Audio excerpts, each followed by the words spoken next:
Thank you so much, Dean Popkin, and thank you, Hunter, for my shout out. You're an amazing artist. Everyone wants to make their own mark. There is an innately human need to be recognized, remembered, and valued. I think we do this by leaving traces of ourselves for others to find. It was my grandfather's trace that led me to UCLA. The first in his family to attend college, my grandfather earned 2 UCLA degrees. He persevered through 62 football seasons, raised his children 6 blocks from campus, and paved the way for a total of 14 UCLA degrees among us.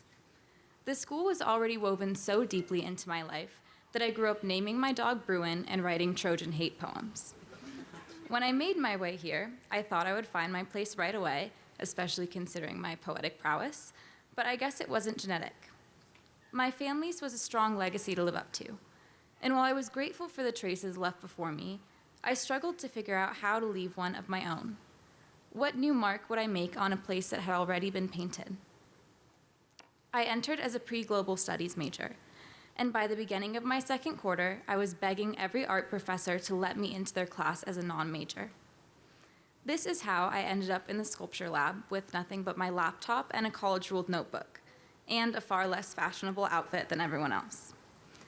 What I had thought would be a room full of students sculpting clay busts turned out to be a room filled with whirring machines and the unfamiliar smell of sawdust. And that's when I knew this was legit. Still, the most intimidating part was not the welding or the bandsaws, but the individuals I was surrounded by. Each uniquely themselves with their own obsessions and motives, along with the passion to turn them into something meaningful and beautiful. On top of my family, this drove me.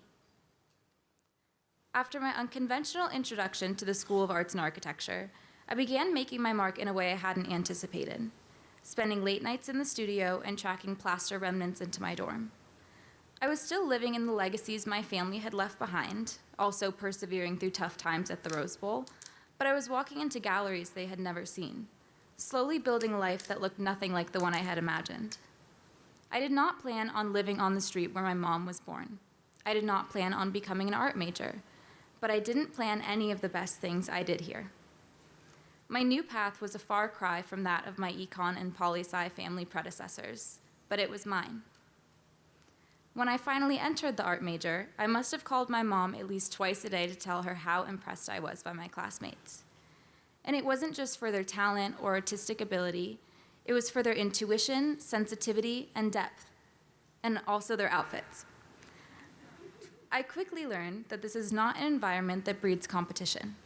It breeds construction, collaboration, and curiosity. And it's not just the students who create this atmosphere. The professors, lab techs, TAs, and curriculum place such an emphasis on fearless experimentation and interdisciplinary thinking. Some courses so much so that I've repeated them 3 times. Shout out Kim Fisher. In Kim's course, what began with lugging Facebook Marketplace couches, lamps, and coffee tables in between my studio dividers ended up turning small studio corners into living, breathing installations where classmates, friends of classmates would shape the atmosphere in a way I never could have planned. Someone would move something, leave an item behind, write a note, answer one of my many questions, and it quickly stopped feeling like something I had created on my own. One of my favorite parts of this installation was watching traces of it leave the room.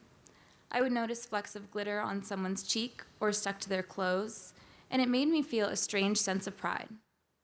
For the first time, I realized that I was leaving traces too.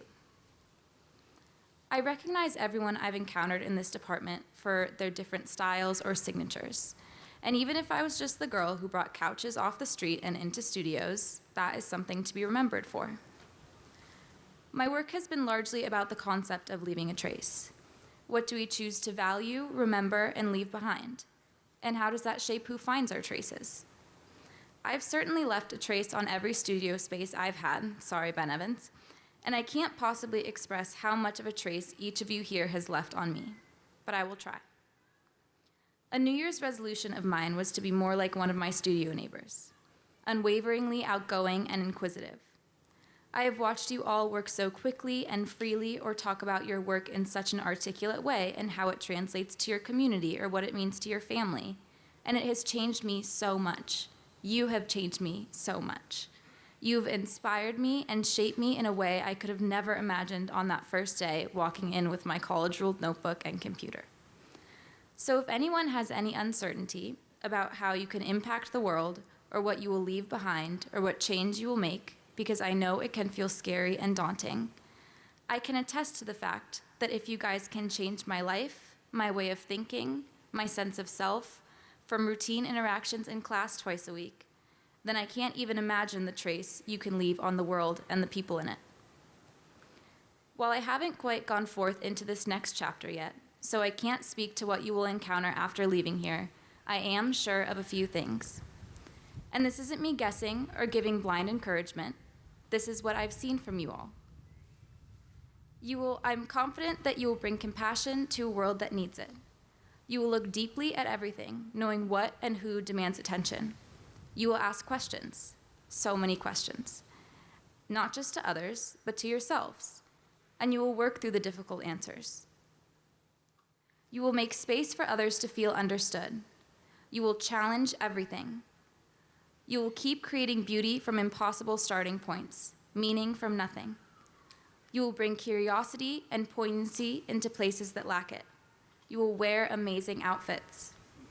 Wherever you go and whatever you do, you will leave these traces in your wake. And if you behave anything like you have in the past 4 years, you will certainly thrive. As we all go our separate ways, I cannot wait to encounter evidence of each of you in different corners of the world. I will search for it. Today, there are 15 UCLA degrees in my family, but I feel like the luckiest one because I get to carry your traces with me. Congratulations, class of 2026.